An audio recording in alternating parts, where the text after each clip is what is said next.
கொஞ்ச நாள் கழித்து அந்த வீட்டில் இன்னொரு பொம்பளை பிள்ளை இறந்து கடந்திருக்கு.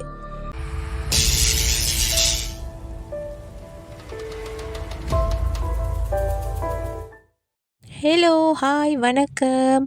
இன்னொரு டே, இன்னொரு ஹாரர் ஸ்டாரி. ஓகே, இன்றைக்கி நம்ம என்ன ஸ்டாரி பற்றி பார்க்க போகிறோம்? நம்மளில் எத்தனை பேர் சின்ன வயசில் இஸ்டேட்டில் வளர்ந்துருக்கோம்? இன்றைக்கி உள்ள கதை என்னன்னு பார்த்தீங்கன்னா, இஸ்டேட்டில் உள்ள ஒரு வீடை பற்றி. என்னடா பேயினாலே வீடு, பேய் வீடு அப்படி தான் சொல்கிறாங்கன்னு நினைக்காதீங்க.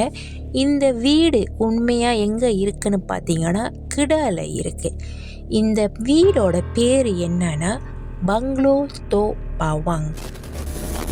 பங்களோ தோ பவாங் அப்படின்னு நீங்கள் போட்டாலே யூடியூப்பில் நிறையா வீடியோ வரும். நிறையா பேர் அந்த வீடை பற்றி வீடியோஸ், அந்த வீட்டுக்கு போய் ரீசர்ச், நிறையா விஷயங்கள் சொல்லிட்டாங்க. ஸோ ஏற்கனவே சொன்னது தானே, இப்போ நீங்கள் என்ன புதுசாக சொல்ல போகிறீங்கன்னு கேட்டிங்கன்னா, நான் அந்த வீடை பற்றி சொல்ல வரல, அந்த வீட்டில் நடந்த ஒரு விஷயத்தை பற்றி பேச போகிறேன். ஃபர்ஸ்ட் ஆஃப் ஆல் அந்த வீட்டுக்கு ஒரு இன்ட்ரோ கொடுத்துட்றேன்னு. ஸோ இந்த வீடு ரொம்ப வருஷமாக பிரிட்டிஷ் காலத்தில் கட்டப்பட்ட வீடு, அந்த இஸ்டேட்டில் கட்டப்பட்ட வீடு. அது மோர் தென் லைக் எ பங்களோ. ஸோ ரொம்ப பெருசாக இருக்கும், ஒரு புக்கெட் மேலே இருக்கும், தனியாக இருக்கும். அதை சுற்றி எந்த ஒரு வீடுமே இல்லை. இப்போ அந்த இஸ்டேட்டில் கூட யாருமே இல்லை. ஸோ அது அப்படியே அபெண்டனான ஒரு பங்களோ.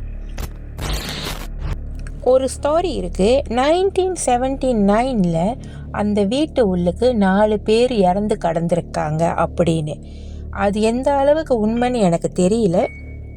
ஆனால் நான் பார்த்து படித்த வரைக்கும் உண்மையாகவே அந்த வீட்டில் 4 பேர் 1979 இறந்துருக்காங்க. தென் அப்போ சில வருஷங்கள் பிறகு அந்த வீடு அப்படியே இருந்துச்சுல. ஸோ சம் பீப்புள் என்ன பண்ணியிருக்காங்கன்னா, போய் அந்த வீடை மிஸ்யூஸ் பண்ணியிருக்காங்க. தேவையில்லாத காரியங்களுக்கு அந்த வீடை யூஸ் பண்ணியிருக்காங்க. கொஞ்ச நாள் கழித்து அந்த வீட்டில் இன்னொரு பொம்பளை பிள்ளை இறந்து கடந்திருக்கு. நீங்கள் பங்களோ தோ பவாங் அப்படின்னு சர்ச் பண்ணாலே இந்த டீட்டெயில்ஸ் எல்லாம் உங்களுக்கு வரும். ஆமாம், இது கரெக்டாக தான் சொல்கிறாங்க அப்படின்னு. இன்னொன்று என்னன்னா, அந்த வீட்டு உள்ளுக்கு இருந்து நைட் ஆனால் அழுற சத்தம், பொம்பளால் கதற சத்தம், தென் அந்த வீட்டை சுற்றி ஒரு வயசான தாத்தா எப்போதுமே நடந்து போகிற மாதிரி ஆளுங்க பார்த்துருக்காங்க. ஸோ இந்த வீடை பற்றி தான் இவ்வளோ வீடியோஸ் இருக்கு. இப்போ நம்ம என்ன புதுசாக சொல்ல போகிறோம் அப்படின்னு நீங்கள் பார்த்தீங்கன்னா, எனக்கு ஒரு ஃப்ரெண்டு இருக்கார். அவரோட பேர் ஈஸ்வரன். ஓகே, அவருக்கு ஒரு பேர் வச்சுருவோம், ஈஸ்வரன். ஈஸ்வரன் ஒரு பேரனார்மல் ஆக்டிவிட்டி செய்கிறவர். அவருக்கு இந்த மாதிரி ஹாரர், த்ரில்லிங்கான விஷயம்னா போய் எக்ஸ்ப்ளோர் பண்ண பிடிக்கும். ஸோ அவரும் ஒரு யூடியூப் சேனல் வச்சுருக்காங்க. அவர் என்ன செய்வார்னா, நேராக அந்த இடத்துக்கு போயிட்டு அந்த இடத்துல என்ன இருக்குதுன்னு போய் வீடியோ எடுத்து அந்த டைமில் அவருக்கு என்ன ஃபீல் ஆகுதோ அதை ஷூட் பண்ணி போடுவார். இவர் தனியாக தான் செய்கிறாரு, ஒரு டீம்லாம் இல்லை. அவரு கூட அவரோட ஃப்ரெண்டு ஒருத்தர். அவர் ஃப்ரெண்டுக்கு ஒரு பேர் வைப்போம், நவீன். ஸோ ஈஸ்வரனும் நவீனும் ஒரு டீம். ஒரு நாள் ஈஸ்வரனும் நவீனும் என்ன செஞ்சுருக்காங்கன்னா, அவங்க யூடியூப் சேனலில் போடுறதுக்காக இந்த பங்களோ நம்ம போய் ஷூட் பண்ணால் என்ன அப்படின்னு டிசைட் பண்ணி, ஏன்னா பேரனார்மல் ஆக்டிவிட்டி செய்கிறவங்க பகலில் போக மாட்டாங்க, நார்மலி நைட்டில் தான் போவாங்க. இவங்க ஒரு டே டிசைட் பண்ணி நைட்டு கிளம்பி போயிருக்காங்க.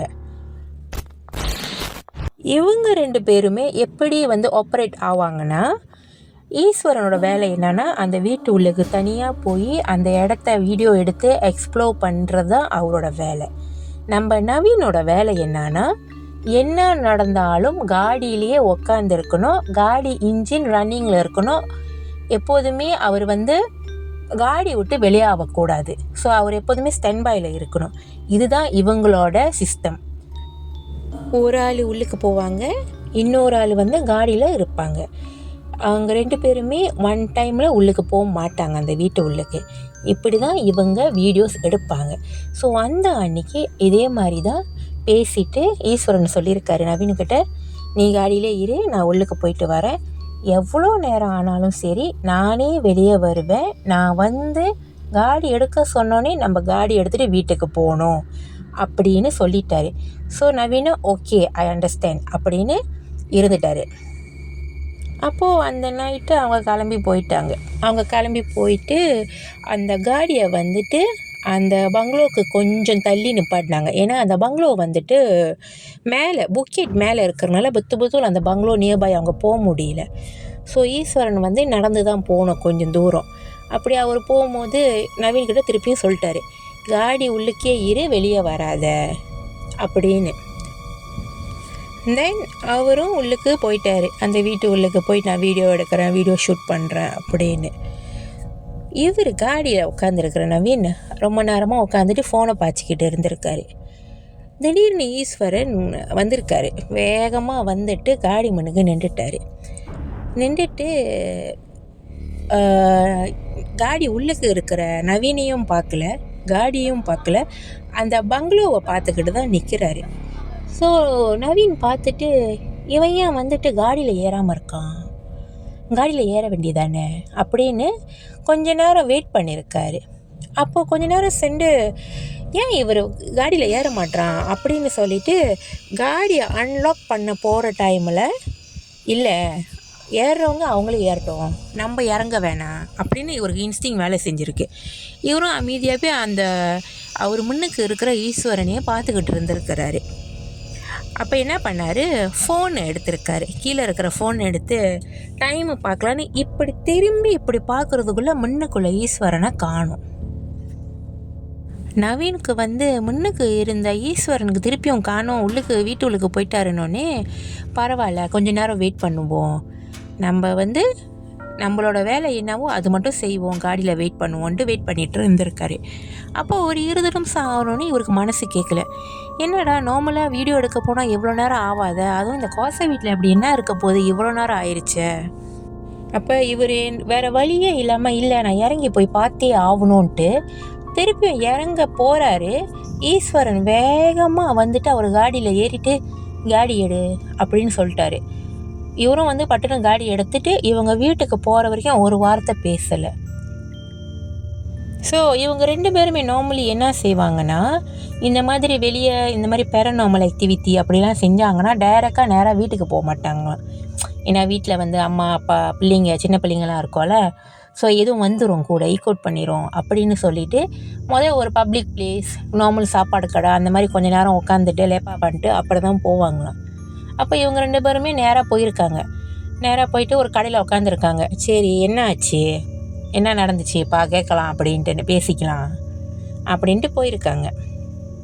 ஈஸ்வரன் வந்து ரொம்ப நேரமாகவே அமைதியாக இருந்திருக்காரு. அவங்க கடையில் போய் உட்காந்து கூட ரொம்ப நேரமாக அமைதியாக இருந்தானே நவீன் கேட்டிருக்காரு, என்னடாச்சு, ஏன் நீ வந்து நார்மலாக இந்த மாதிரி இருக்க மாட்டியே, அட்லீஸ்ட் காடியிலாச்சும் என்கிட்ட பேசிட்டு வருவிய, இன்றைக்கி என்ன ஆச்சு அப்படின்னு. இல்லை ஒன்றும் இல்லை அப்படின்னு சொல்லியிருக்காரு. அப்போ இவர் சொன்னார், சரி நீ ஏன் வெளியே வந்துட்டு திருப்பி உள்ளுக்கு போனேன், நான் ரொம்ப நேரம் வெயிட் பண்ணேன், ஆக்சுவலி நான் இறங்கி வர்றது உன்னை கூப்பிட்றதுக்கு, நீ ஏன் வெளியே வந்துட்டு உள்ளுக்கு போனேன்னு திருப்பியும் கேட்டிருக்காரு. அப்புறம் தான் ஈஸ்வரன் சொல்லியிருக்காரு, நான் வெளியவே வரலையே, நான் வந்து ஒரே வழி தான் வெளியே வந்தேன், அப்போ நம்ம காடி எடுத்துட்டோம் அப்படின்னு சொன்னார். நவீன் கன்ஃபார்மாக சொல்கிறாரு, இல்லை நீ வெளியே வந்த, ஆனால் நீ வந்து காடி ஏறல, அந்த வீடியோ தான் பார்த்துக்கிட்டு நின்றுக்கிட்டு இருந்த அப்படின்னு சொல்கிறாரு. அப்புறம் தான் ஈஸ்வரன் சொல்கிறாரு, ஆக்சுவலி நானும் உன்னை பார்த்தேன் வீட்டு உள்ளுக்கு, ஆனால் நீ வந்து என்ட்ரன்ஸில் நிற்கல, நீ வந்து அந்த ஒரு ரூம்பு உள்ளுக்கு நின்றுக்கிட்டு இருந்த, நான் அதனால தான் வேகமாக வெளியே வந்தேன், ஏன்னா எனக்கு தெரியும் நிற்கிறது நீ இல்லை அப்படின்னு, காடியில் நீ இருக்கியா இல்லையான்னு பார்க்க வந்தேன் அப்படின்னு சொன்னோன்னே அவருக்கு அப்படியே ஒரு மாதிரி ஆயிடுச்சான். என்னடா சொல்கிற அப்படின்னு. ஏன்னா ஈஸ்வரன் வந்து நிறையா பேரநார்மல் ஆக்டிவிட்டி செஞ்சுருக்காரு, நிறையா பேரநார்மல் ரீசர்ச் எக்ஸ்ப்ளோர் பண்ணியிருக்காரு. ஆனால் இந்த மாதிரி டைரெக்டாக பார்த்த விஷயம் வந்து இதுதான் ஃபர்ஸ்ட் டைம் அப்படின்னு சொல்கிறாரு.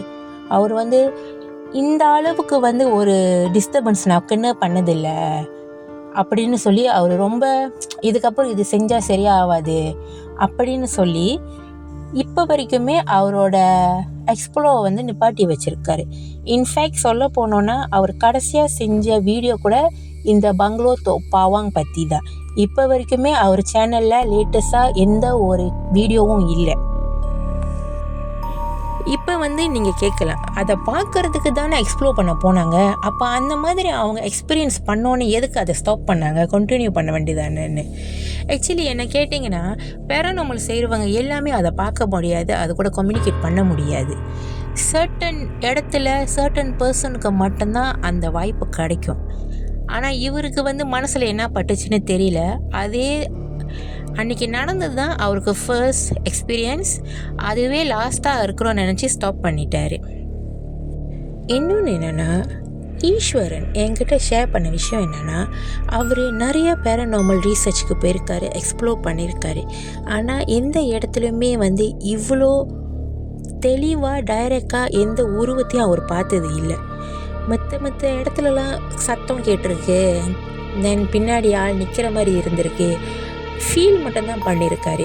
ஆனால் இந்த இடத்துல டைரெக்டாக அந்த உருவத்தை பார்த்தோன்னே, அவரோட ஃப்ரெண்டு உருவத்தை பார்த்தோன்னே, அவர் ஃப்ரெண்டும் இவரோட உருவத்தை பார்த்தோன்னே இவருக்கு சரியாக படலை. ஸோ இதுக்கப்புறம் இது கண்டினியூ பண்ணக்கூடாது, இது சரிப்பட்டு வராது. இந்த மாதிரி ஹாண்டட் பிளேஸ், ஹாண்டட் பங்களோ இன்னமும் மலேசியாவில் நிறைய பேர் எக்ஸ்ப்ளோர் பண்ணிட்டு தான் இருக்காங்க, வீடியோஸ் போட்டுக்கிட்டு தான் இருக்காங்க.